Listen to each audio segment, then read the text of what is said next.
Good morning and greetings from East Jerusalem.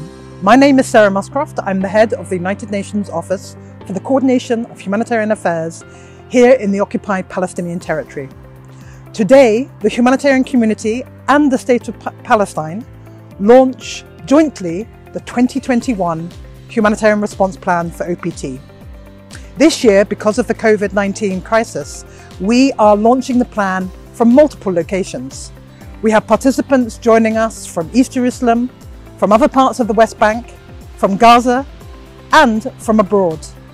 And if you are watching the live broadcast on social media, please, we encourage you to submit comments and questions as they might arise. And many of today's speakers, including myself, stand ready to respond to your inquiries on social media during this next hour. I'm sure you will agree with me that people deserve to live in dignity. All of us should have secured access to clean water, nutritious food, and a decent roof above our heads. All of us must be able to benefit from proper healthcare and education. And all of us need our rights respected. The Humanitarian Response Plan that we launched today is aimed to securing that for vulnerable Palestinians, a life with dignity. It is with great honour that I invite His Excellency, the Prime Minister of the State of Palestine, Dr. Mohammed Shtayyeh, to open our proceedings today. Your Excellency, over to you. يسعدني أن أكون معكم في إطلاق خطة الاستجابة الإنسانية ولو بشكل افتراضي هذا العام، آمل أن تستطيع البشرية أن تتخلص مما أصابها من هذه الجائحة التي لم تبقي أحدا إلا وقد أصابته. وبهذه المناسبة أشكر السيدة سارة ماسكروفت مديرة مكتب الأمم المتحدة لتنسيق المساعدات الإنسانية اليو OCHA على دعوتي للمشاركة في هذه الحملة. بدون أدنى شك الوضع في فلسطين وضع صعب، وصعوبة هذا الوضع في فلسطين تكمن من عدة جوانب. أولا، احنا نعيش ظروف غير طبيعية، ظروف استثنائية بحكم كوننا شعب يعيش تحت الاحتلال، وهذه الجائحة تفاقم من صعوبة أوضاعنا إضافة إلى ما تعيشه قطاع غزة من حصار، وكذلك الحال في مدينة القدس. الدعم الدولي لفلسطين مهم جدا، وهو له أثر سواء كان في مواضيع الإغاثة أو في مواضيع التنمية، ونحن نحاول جاهدين أن نربط الإغاثة بعملية التنمية. ونحن بصراحة نعتبر أن المساعدات الدولية لفلسطين هي قضية أخلاقية ومسؤولية من المجتمع الدولي تجاه شعب يعاني تحت الاحتلال وفاقد السيطرة على مقدراته وعلى معابره وعلى حدوده وعلى صادراته ووارداته وغير ذلك.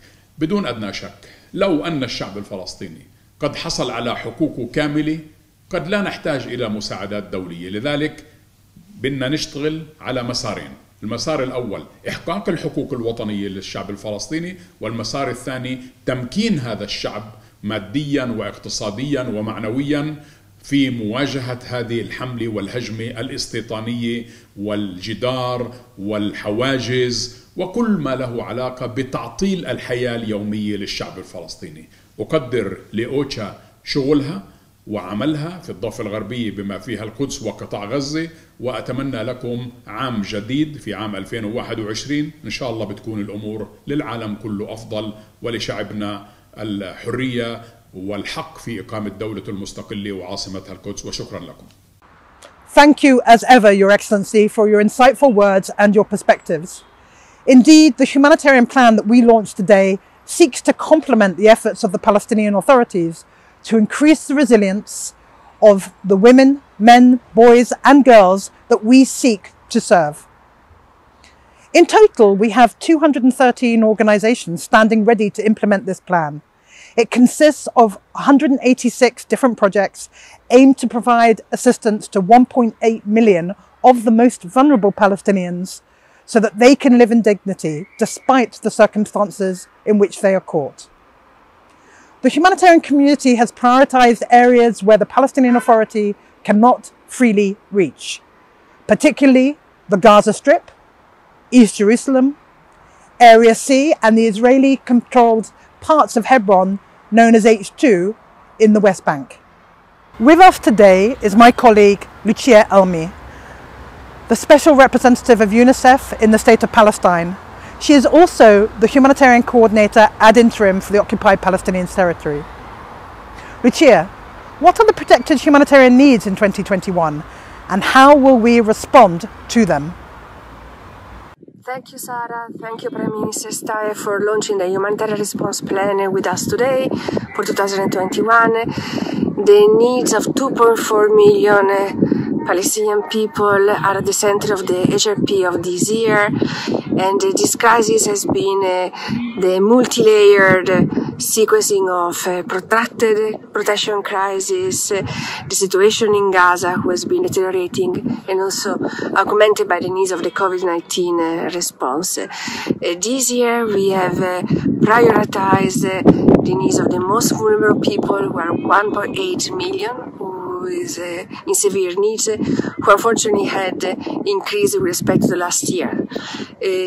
We will need to continue to have your support, and I would like also to seize the opportunity to thank all the partners and friends of the HRP, and we also hopefully will be able to find new supporters, because the needs in the occupied Palestinian territory, the humanitarian needs are increasing and are affecting the life of the population in all other aspects.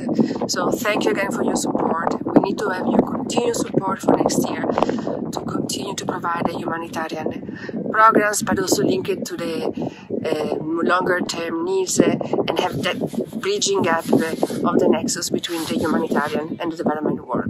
Thank you, and Sara, back to you. Thank you.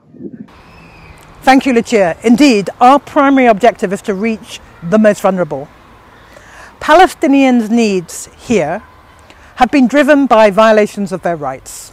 Many are exposed to threats to their lives, liberty and security, destruction or damage to their homes and other properties, forced displacement, restrictions on their movement, and restrictions on their access to livelihoods, and fundamentally the lack of accountability and effective remedy. Now globally, citizens exposed to war or put under military rule are entitled to enjoy special protections which are guaranteed by international law. But in the occupied Palestinian territory, neither international humanitarian law nor international human rights law are sufficiently respected and upheld, which may explain why people's needs have remained so high for so many years. Lucia, you were addressing the need for funding for humanitarian operations, which is absolutely critical. Well, I'm very pleased to say that we have Philip Hall with us today. He is the British Consul General, and he will speak on behalf of the donor community. Welcome, Philip. Hello, I'm Philip Hall. I'm the British Consul General, and I'm delighted to join you for this launch of the Humanitarian Response Plan 2021. The plan reflects an enormous amount of work by OCHA and other humanitarian actors, and it's needed this year as much or more than ever. The coronavirus has had an enormous impact on people's lives, and of course the occupation continues with all the difficulties that brings. I'd like to commend all the frontline humanitarian workers. I was in Gaza 10 days ago and saw how much good they're doing there. And it's particularly important this year that we all work together to ensure that humanitarian needs are met and that international law and international humanitarian law are respected. Thank you, Philip, and thank you to all of our donor partners who support the efforts of the humanitarian community here in Palestine. I would encourage again those that are watching us live on social media to submit your questions or comments during the live broadcast. Many of the speakers are online ready to respond. Now today, we have with us two Palestinians who have needed humanitarian assistance, who have kindly agreed to share their stories. I would like to start with Mayada Keda from the Gaza Strip, an area that makes up only 6% of the whole of the Palestinian territory in size, and yet is home to most of the vulnerable that need assistance. Gaza's 2 million inhabitants are effectively unable to leave the Strip and are exposed to recurrent escalations of hostilities and challenged by the impacts of the internal political divide, a chronic power deficit, and shortages in specialised medical staff and equipment and other basic services. Over to you, Mayada. شكرا سارة. ميادة قديح، العمر 33 سنة، خريجة علوم شرعية. إلي تقريبا هلقيت 13 سنة خريجة. طبعا عدد الأفراد الأسرة 11 شخص. هناك في إعاقات في الأسرة، والوالدة عندها تليف على الرئتين. طبعا كنت في البداية أروح أشتغل مع الناس بأجرتي، بعدين التجأت أجرت 10 دنومات وزرعت فيها. بعدين هين سمعت أنه في تسجيل لمؤسسات للزراعة، فالتجأت ورحت سجلت، والحمد لله اختاروني أنا كمزارعة. وهنا المؤسسة قدمت إلي مبلغ من المال على 3 دفعات. وطبعا هنا تأسست في المشروع هذا، اشتريت الأشياء الثابتة للأرض زي شبكة الري بشكل كامل. وطبعا هناك كان في بين الدفعة والدفعة إشي مناسب.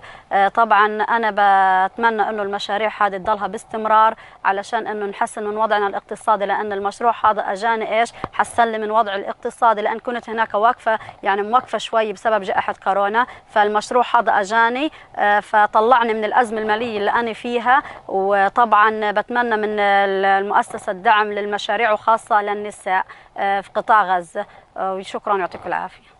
Thank you, Mayada, for joining us today. It really is inspiring to see how you, like many others in Gaza, stay resilient and overcome the greatest of challenges and hardships, despite the difficult circumstances. Hopefully, a day will come where there will no longer be a need for our help.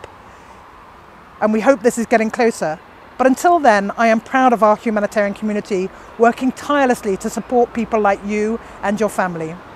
We greatly appreciate you sharing your story with us today. Here in Palestine, as in most humanitarian contexts around the world, we have adopted the cluster approach, which brings together humanitarian operational agencies, including UN organizations and international and national non-governmental organizations, to work in cooperation to deliver humanitarian assistance across the various different sectors: food security, protection, health, water, hygiene and sanitation, education and shelter. Now, through efficient coordination of partners, we strive to ensure that assistance is provided in a complementary manner to ensure full coverage and avoid duplication of our efforts. Now, with us today are representatives of the 6 clusters that are operating here in Palestine. Now, you know that for the most part, people in need in Palestine require better food security, especially those who are unemployed and their family members. Unlike elsewhere in the world, this is not because there is a shortage of a food and it's not available. There is indeed enough food, but many cannot afford sufficient nutritious food.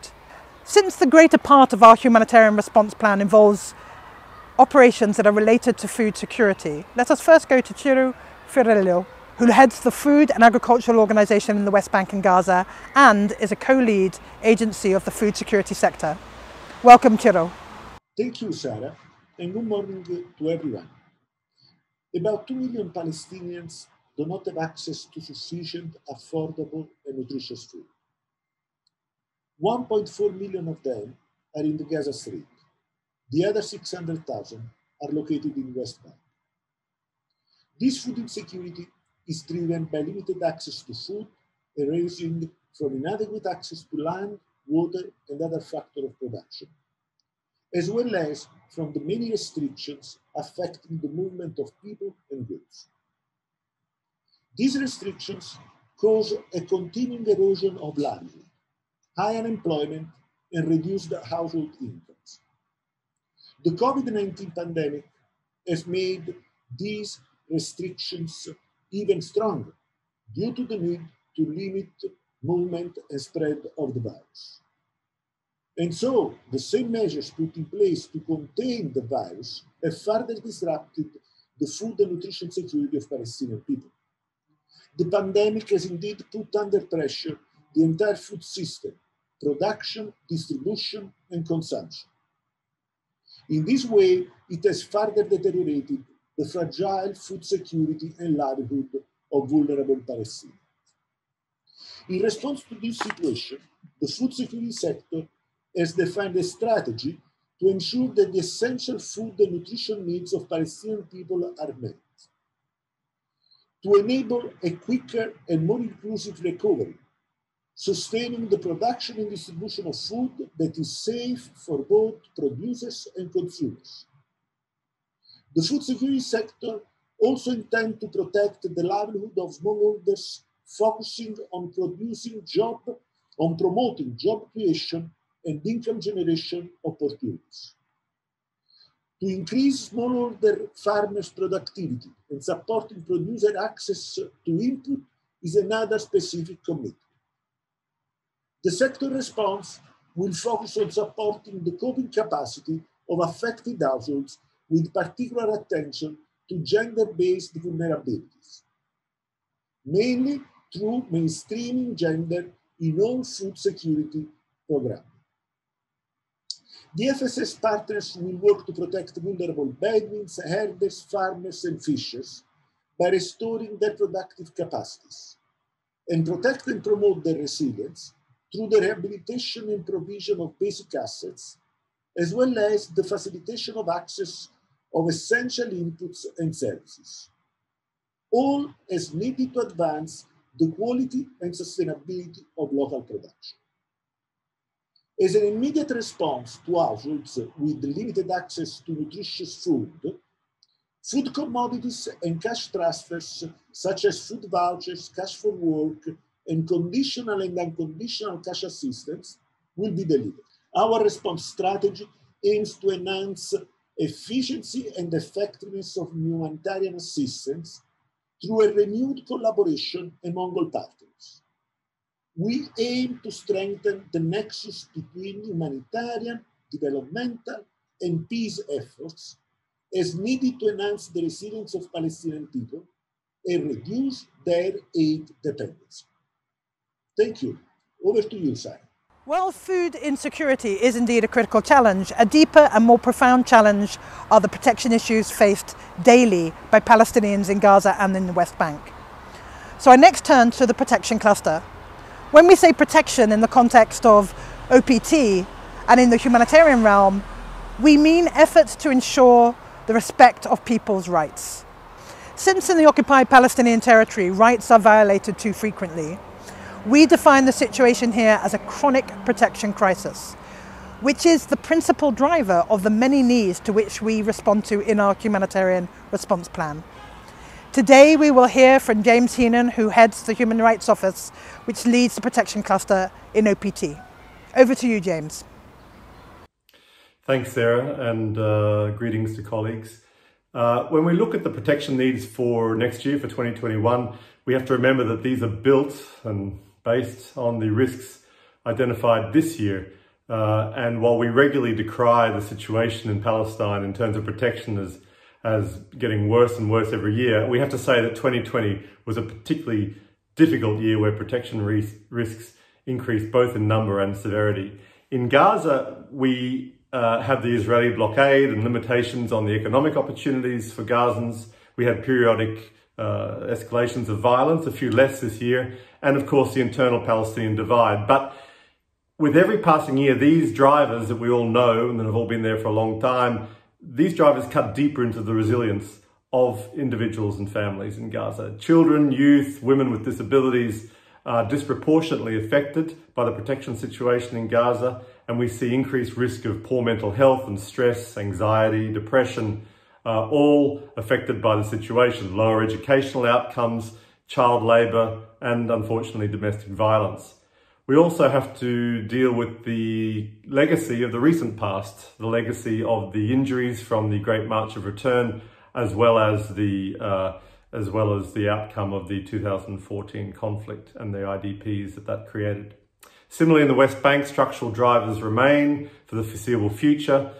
Much of the protection need is driven by settlement activity, which is increasing, notably demolitions, settler violence, curtailed access to services. And in addition, in the West Bank, Palestinians continue to be exposed to the use of excessive force by Israeli security forces, including lethal force, in the context of search and arrest operations and protests and clashes. And we've had some important reports released recently by protection cluster partners on these issues. Two cross-cutting issues need to be noted. One is, the first is the increasing pressure on civil society organisations by both Israeli and Palestinian authorities, which threaten to undermine the delivery of the humanitarian response. And the second, of course, is COVID. Throughout Palestine, the pandemic has exacerbated almost every risk I've mentioned.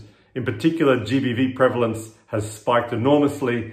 And while things like the increased burden on mothers because of homeschooling and so forth are things that everyone in the world has experienced, when they come on top of the protection situation in Palestine, in Gaza in particular, the existing protection situation, the impact is much greater. COVID also affects our ability to respond. COVID also makes it more difficult for face-to-face counselling, for example. It reduces access to primary health care and shelters and so forth. In responding to this protection landscape, the protection cluster has outlined in the HRP that it will address the most immediate and the most critical needs of the most vulnerable as a priority. You will see a broad range of assistance as planned in next year's HRP to protect children, to prevent gender-based violence, to address rising mental health and psychosocial needs, to prevent accidents from explosive remnants of war, to protect housing, land and property rights, particularly using legal aid, and to ensure access and movement. We will also respond to the increasing needs of our frontline teams with stress management and psychosocial support services. Accountability and respect for human rights law and international humanitarian law remains central to the protection response. In Gaza, this will focus on the escalations of hostilities, and in the West Bank on monitoring and documenting grave violations against children, as well as the issue of excessive use of force, which I mentioned just then. Funding for these activities will allow protection partners to continue to provide what we think is essential and life-saving support to the most vulnerable, but it will also enable us to continue to provide first-hand data and analysis, which not only feeds our ability to conduct advocacy, but allows us to better understand these drivers of humanitarian need in the OPT. That's all I'll say. Back to you, Sarah. Thank you very much. Thank you, James. For decades, humanitarian needs in Palestine have been driven by military occupation, the internal political divide, and the recurrent escalation of hostilities. But in 2020, new needs have been generated by the COVID-19 pandemic. Fortunately, swift action by the authorities managed to contain the spread of the virus between March and May. But since then, we have witnessed a deepening, concerning surge in the spread of the virus. Over the last year, the work of the health cluster has been absolutely critical in responding to these needs. I therefore now invite Dr. Gerald Rockenschaub, who heads the World Health Organization in Palestine and leads the health cluster, to take the floor. Gerald, how has the global pandemic affected health operations in Palestine, and what are the priorities for next year? When the first corona cases started to appear in Palestine in the context of the global corona pandemic, they hit a health system with a lot of constraints, a fragmented health system with limited resources. And those limited resources had to be redirected and reprioritized, which impacted on people's health. Primary healthcare services were reduced, essential services were reallocated. That had a massive impact on the access to health services of people here. And we have now 1.45 million of Palestinians identified of being in need for humanitarian health support. We as humanitarian community, as health cluster, we have identified 3 priorities. We need to strengthen the local system to better address the challenges of the corona pandemic. That means additional resources for testing supplies, for personal protective equipment for our frontline health workers, additional equipment, pharmaceutical supplies, oxygen equipment. It also means strengthening other health services beyond corona treatment. It means strengthening non-communicable disease services, maternal and child health, mental health and psychosocial support. And it means ensuring and protecting the right to health of all Palestinians. 1.45 million of Palestinians in need for humanitarian health support. We collectively need to enhance our efforts to mobilize the respective resources in order to save lives and to protect the health of Palestinians. Thank you, Gerald, to you and of course to all our health cluster partners. Let us now go to Atona Okole, the Deputy Representative of UNICEF, on behalf of the WASH cluster. WASH being an acronym for Water, Sanitation and Hygiene. Atona, who will benefit from the WASH interventions and what are the key elements of the plan in 2021? The 2021 Humanitarian Response Plan for WASH targets 750,000 Palestinians across the West Bank and the Gaza Strip.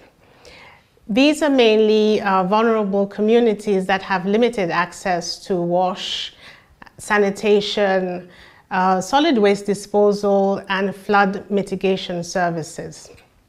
So the HRP for 2021 for WASH has been put together by about 36 cluster partners with activities spanning emergency preparedness and response, resilience building and capacity development interventions. The idea is that the most vulnerable populations are reached with critical WASH services. As you well know, most populations have been impacted by the COVID-19 situation. And in addition to vulnerability, the WASH cluster is looking at additional challenges that these communities face, namely protection risks, the socioeconomic downturn and impacts on families, as well as the COVID-19 related consequences. So in this regard, the WASH cluster response and the WASH cluster input to the HRP for 2021 takes on a multi-pronged approach and really looks into interventions that also bring the engagement of communities and local authorities in meeting the critical needs of the most vulnerable populations. So efficiency, the appropriateness of activities, as well as their effectiveness are key considerations in the interventions that have been put together in the HRP. And also sustainability and value for money are also key features of the HRP for WASH.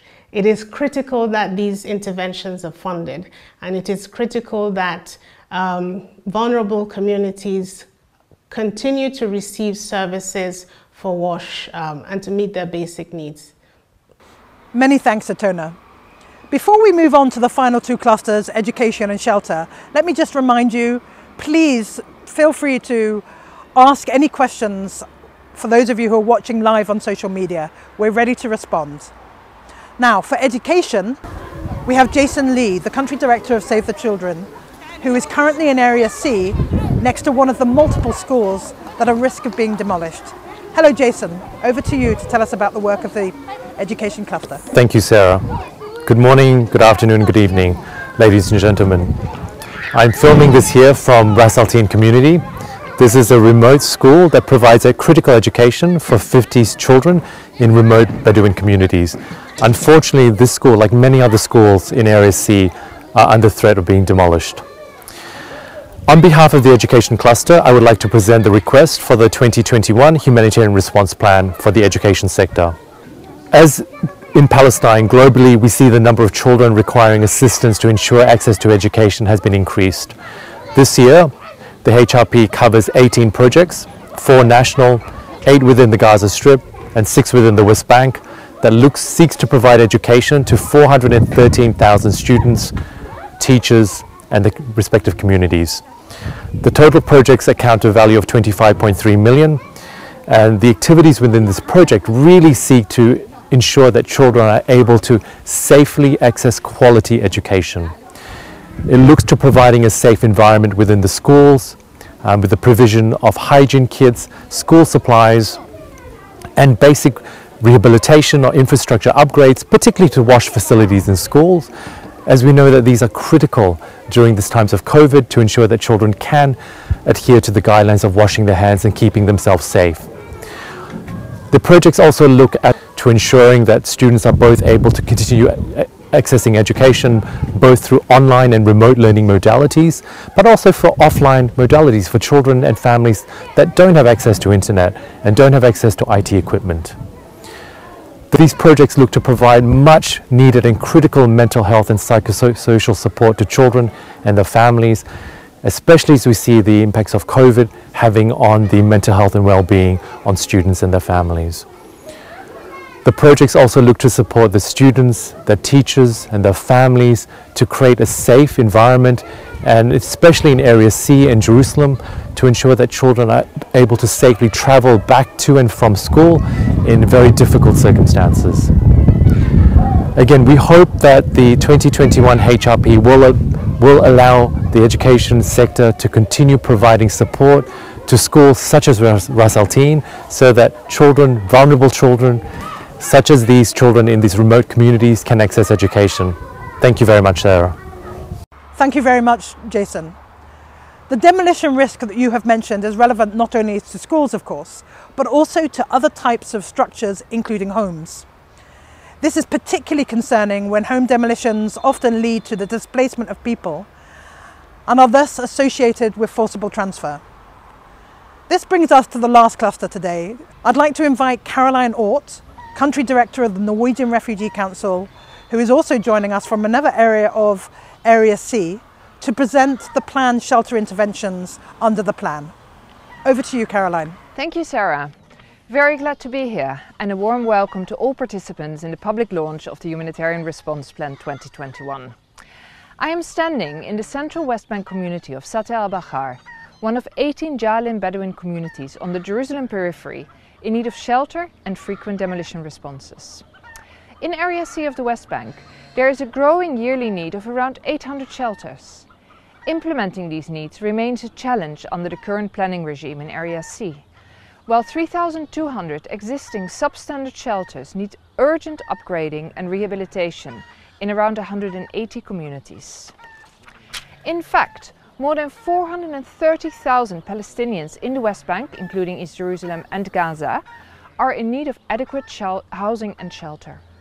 Gaza needs 18,000 new housing units each year, while 7,000 still need complete reconstruction and 4,000 people remain displaced since the 2014 hostilities. On top of that, more than 9,500 families in rented accommodation in Gaza are under the risk of eviction over their inability to pay rent.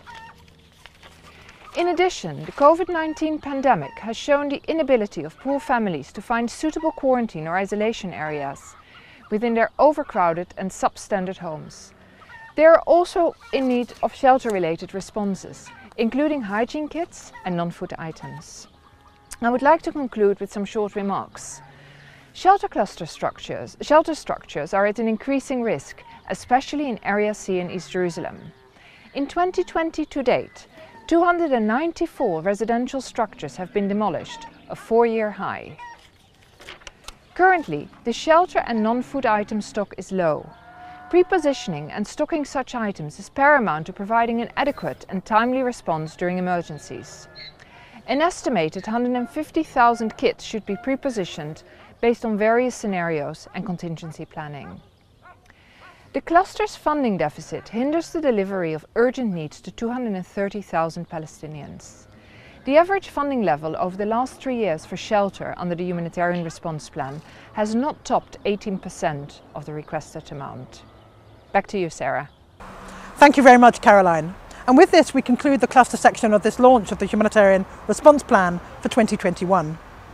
Here in the West Bank, settlement expansion, settler violence, internal access restrictions, demolitions and evictions, all have continued or even increased during 2020, intensifying the coercive environment on vulnerable Palestinians. Area C, from where the last two speakers spoke, is a restricted area for development and access, thereby hindering the existing livelihoods and limiting job creation and economic growth for Palestinians from any part of the territory. Joining us now is Rashed Murah, a Palestinian farmer from a village that is surrounded by 4 Israeli settlements. Until recently, Rashed benefited from international presence that protected him and his neighbours from settlement activities. Unfortunately, this has discontinued during the last year due to the lack of funding. Rashid, thanks for being with us today and thanks for sharing your story. طبعا أول شيء بقول شكرا للأوتشا، شكرا لسارة. طبعا قرية يانون قرية قديمة قبل تركيا موجودة، تقع جنوب شرق محافظة نابلس، مساحة أراضيها 16,450 دلم، تم السيطرة على 85% من أراضيها لصالح المستوطنات في حجج واهية من قبل جيش الاحتلال. عدد سكانها كان في السابق حوالي 30 عائلة، اليوم أصبح 6 عائلات 36 شخص. طبعا يانون محاطة في 5 بؤر استيطانية من كل الاتجاهات، من الجهة الغربية، من الجهة الشمالية، من الجهة الشرقية، من كل الاتجاهات. يانون تتعرض اعتداءات شبه يومية من المستوطنين بتواجد جيش الاحتلال، بتعرض المواطنين هنا مزارعين باعتداء جسدي من قبل الاحتلال، من قبل المستوطنين بحماية جيش الاحتلال، لأن الجيش لما بيكون متواجد لحماية المستوطنين مش لحماية الفلسطينيين. طبعا يوم في امتداد وفي توسع للاستيطان، بينما احنا هنا في هاي البلد ممنوع اي شيء نبنيه جديد. طبعا عدد السكان هنا 36 شخص، واذا بيستمر الوضع هذا بكل كمال لان ممنوع البناء هنا، فعندي انا مثلا ابن 19 سنه عمره، بكره بدي جوز ممنوع يبني هنا، فمجبر يطلع على عقربه. زي ما انتم شايفين هنا كل المنطقه محاطه مستوطنات، عن اخر بيت 10 متر ممنوع انا اطلع. البنيه التحتيه شبه معدومه عندنا هنا، ما في عندنا مواصلات. هم في عندهم توسع يومي، بينما احنا ما فيش عندنا توسع نهائي. حتى لو غرفه صغيره ممنوع احنا نبنيها، حتى لو حزينكم ممنوع احنا نحط على ظهر البيوت اللي عندنا. الجيش بيكون موجود لحمايه المستوطنين شبه يومي. يانون بلد زراعيه بيعتمد المزارعين المواطنين فيها على الثروه الحيوانيه وعلى الزراعه. زراعه ما ضلش اراضي زراعيه، الثروه الحيوانيه تم السيطره على المراعي بالكامل، بينما المستوطنين عندهم اغنام وعندهم ابقار، بيجي برعوا مواشيهم في الزيتون اللي إلنا، وبتاكل الشجر وبتاكل الثمر. حتى المزروعات اللي بيزرع قمح له لاولاده بيجيبوا الغنم وبتاكل المزروعات. طبعا وشكرا لكم وشكرا للأوتشا على تواجدكم معنا، وبتمنى انه كل المؤسسات اللي كانت موجوده عندنا اللي هم مجلس الكنائس العالمي انه يرجع يتواجد عندنا في يانون، لانه كانت الكاميرا تاعتهم والكلام تاعهم اقوى من سلاح الاسرائيليين، لانهم كانوا ينقلوا الصوره على حقيقتها. وشكرا لكم. Shukran, Rashid, and thank you so much again for sharing your story with us. Your story is emblematic of how policies and practices that are part of the settlement and occupation enterprises result in more than limited access to livelihoods and end up generating considerable humanitarian needs. Yet another reminder that this territory desperately needs a long-term political solution. But until then, to respond to the humanitarian needs, we require funding. Unfortunately, in recent years, humanitarian operations in the occupied Palestinian territory have been underfunded. A major service provider in the occupied Palestinian territory is the United Nations Relief and Works Agency for Palestine Refugees in the Near East, known as UNRWA. This agency's operations are currently at risk of being jeopardized due to the lack of funding. Our needs assessment of 2021 is predicated upon the agency continuing their large-scale operations beyond those that are described in the Humanitarian Response Plan. With us now is Lenny Stenseth, UNRWA's Deputy Commissioner General, to tell us more. Welcome, Lenny. Thank you, Sarah, for giving me the floor. I'm speaking to you from UNRWA headquarters in Jerusalem. It's a pleasure for me being here with you today to join the launch of the 2021 Humanitarian Response Plan for the occupied Palestine territory, at a time that is very challenging both for the humanitarian community and the people we serve. UNRWA is delivering education, protection, health and shelter to the most vulnerable among the Palestinian refugees residing in the West Bank and Gaza. In the absence of peace, the situation remains extremely challenging for the most vulnerable among the Palestinian refugee population. And the COVID pandemic has affected those hardest who had the least to start with. In a situation where we see an increase in human rights abuses, military activity and house demolitions, UNRWA will, through the HRP, deliver critical protection services to the Palestine refugees as one of the few remaining protection agencies in the West Bank. We will deliver emergency cash assistance and hygiene promotion to the most vulnerable. We will deliver continued schooling to the children and health and hospitalization services to the most vulnerable.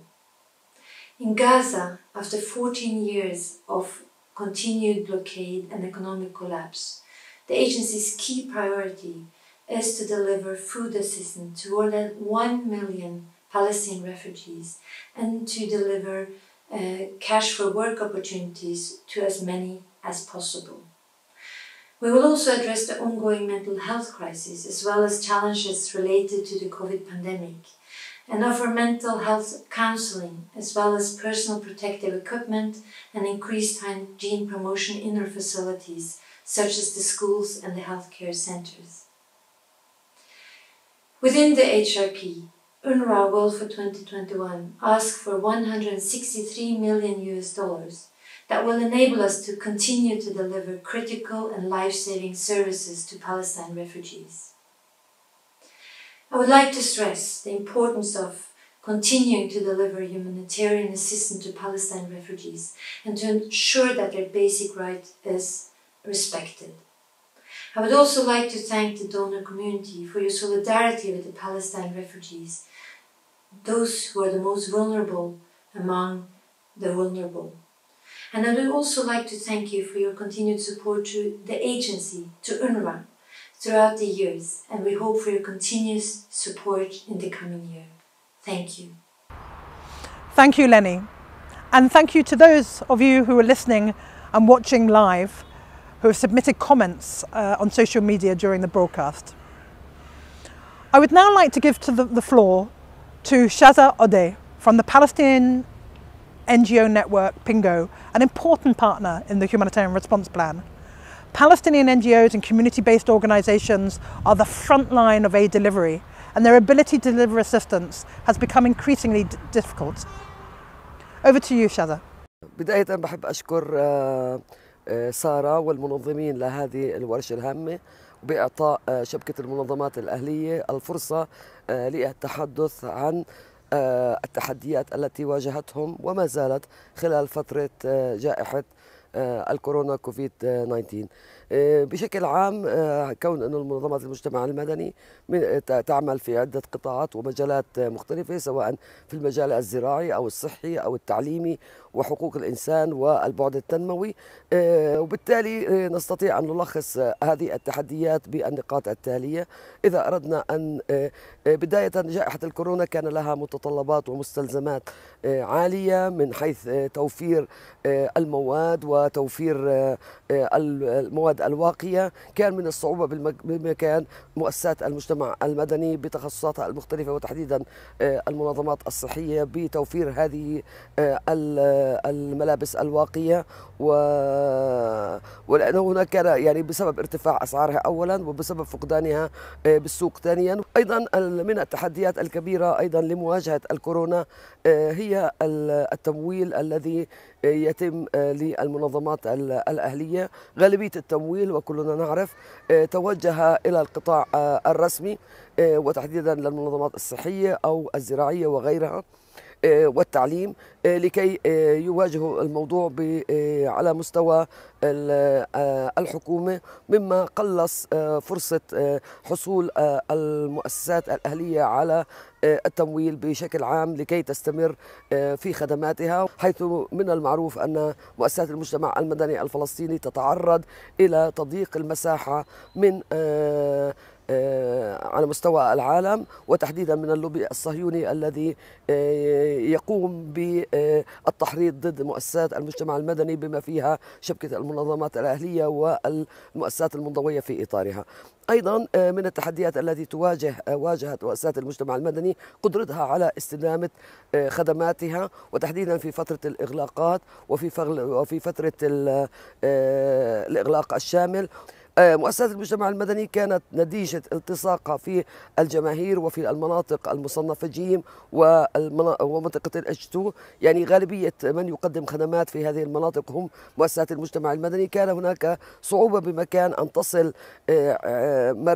نصل إلى المراكز، سواء العيادات المتنقلة أو القطاع الزراعي، أن يصل إلى هذه المواقع لكي يخدم هذه الفئات. كانت هناك دور لمؤسسات المجتمع المدني أن تضع كل جهودها في إطار الوصول واستمرار الخدمات، فاستمرت في العيادات المتنقلة واستمرت في تقديم الخدمات في ظل إغلاق مراكز الرعاية الصحية الأولية من قبل وزارة الصحة الفلسطينية، وإبقاء بعض الخدمات المتواضعة للأمراض المزمنة وتوزيع الأدوية لهم بشكل عام.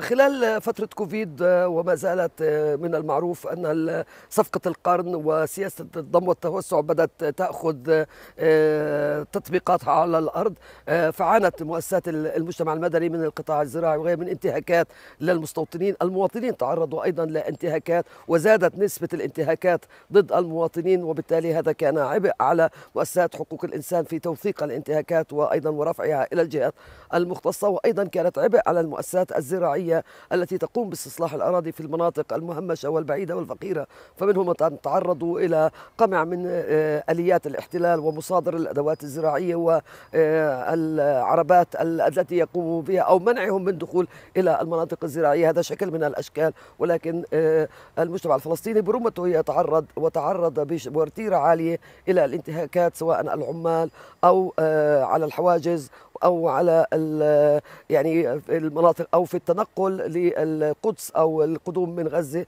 كل هذه كانت نستطيع القول أنها زادت هذه الانتهاكات بدرجة أعلى من الفترات السابقة. إذا أردنا أن نتحدث عن الحريات ووقف قانون الطوائر في كوفيد، تأثرت حريات الرأي بقانون الطوارئ، وهناك كان تفعيل قانون الجرائم الإلكترونية وملاحقة للمعبرين عن الرأي من خلال قمع مسيرات قام فيها تحركات شعبية ومؤسسات مجتمع مدني. ولاحظنا قمع لمثل هذه التظاهرات، مثل الحراك ضد الفساد، مثل الاحتجاج على قانون حماية الأسرة من العنف. بالمقابل عندما كان هناك تضامن من أجل صفقة القرن، كان هناك حشد واسع لميته، كان مسموح لهم أن يكون بشكل عام. ما زالت مؤسسات المجتمع المدني تعاني من نقص المعلومات ومن عدم إقرار قانون نشر المعلومات، وهذا كان له تأثير في آليات الاستجابة من قبل مؤسسات المجتمع المدني. العلاقة مع الحكومة خلال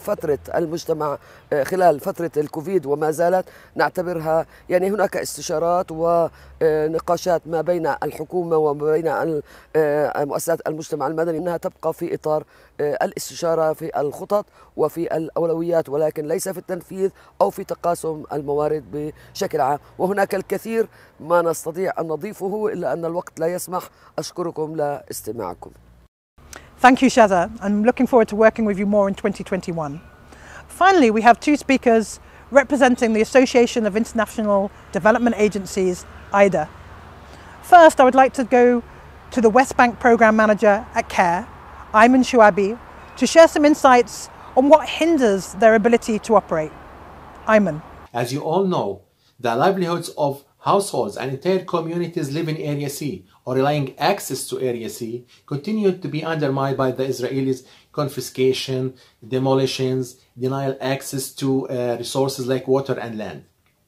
As part of the HRP process and within the food security sector, we came up with a list of activities to be implemented in these communities. However, most of these activities usually face restrictions imposed by the Israelis. On top of that, and due to the COVID-19 crisis, this put more burden and made the things much worse in terms of mobility, in terms of safety, in terms of access to resources and access to inputs and services, as well as the markets for those communities. This will definitely lead to more socio-economic consequences, like increase in food insecurity and dependence on the humanitarian assistance. Thank you And back to you.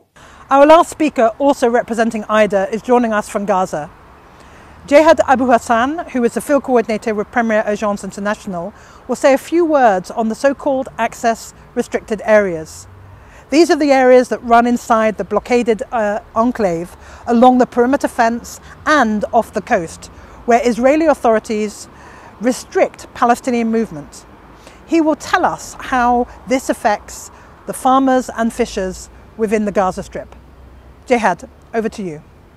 Thank you, Sarah, for giving me the opportunity to talk about the access restricted area.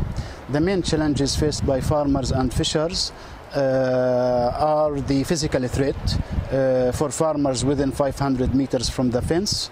Israeli use live ammunition. Fishers also, most of them were injured within the permitted fishing zone. We have also the problem of ban on imports of fiberglass and polyester for boat rehabilitations, which prevent a large segment of beneficiary from accessing the humanitarian assistance. We have the ban of high quality agricultural inputs such as fertilizers.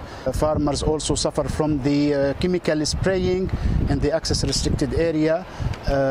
All these restrictions are impacting severely the livelihood of farmers and fishers and all Gazans in the Strip. Thank you for giving me the chance, and I give you back the floor. Thank you, Jehad. The lovely view of the Gaza shore behind you reminds us of how beautiful and dignified life in the occupied Palestinian territory could be once the underlying causes of the humanitarian situation are resolved. This is why the Humanitarian Response Plan not only needs to be sufficiently funded, it must be complemented by efforts that fight back against attacks that delegitimize humanitarian actors and that restrict our operational space, and by political engagement to address the violations of international law that lie at the heart of the protection crisis in the occupied Palestinian territory. I would like to give my enormous thanks and gratitude to those who have attended today's launch. In particular, His Excellency Prime Minister Steyer, our Interim Humanitarian Coordinator, Lucia Elmi, the donor community, colleagues representing the different clusters, and Palestinians who have benefited from humanitarian action and shared their stories with us today, and the representatives of UNRWA, Pingo and IDA. Of course, a special thanks to you that have joined us on social media and to those who have submitted comments and questions. For more information on the Humanitarian Response Plan, please go to the OCHA website, ochaopt.org. Let us hope that with this plan implemented, we can reach a situation where people's rights are protected, respected and promoted, where people's basic needs are met, and where people's capacity to cope with and to overcome protected crisis is supported, where Palestinians living in the occupied Palestinian territory are able to live in dignity. Thank you for being with us today, and goodbye.